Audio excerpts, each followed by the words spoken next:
After we have invoiced the customer, we have finally received payment from the customer for our delivery. He has also paid us in cash, and we need to now record this in the system correctly. As a last step in our end-to-end order-to-cash scenario, we will now process the incoming payment from the customer. First, let's have a look at the sales order again. As we have discussed previously, the sales order number 850 is already closed. There are no more open items to be delivered to the customer. With a right-click on the document, we can access the relationship map. We can see that not only the sales order, but also the delivery is closed, which means we have invoiced all the items that we delivered to the customer.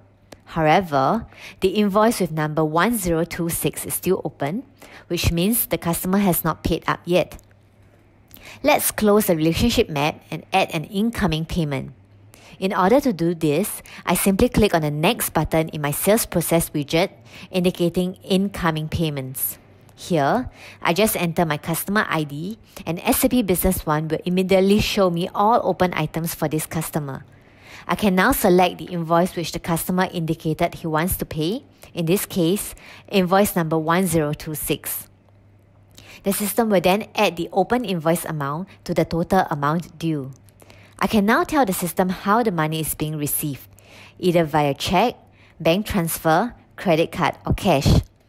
For purposes of this demonstration, let's assume the customer paid us in cash and he paid the full amount due. So I simply copy the balance due into the amount paid field and click on OK.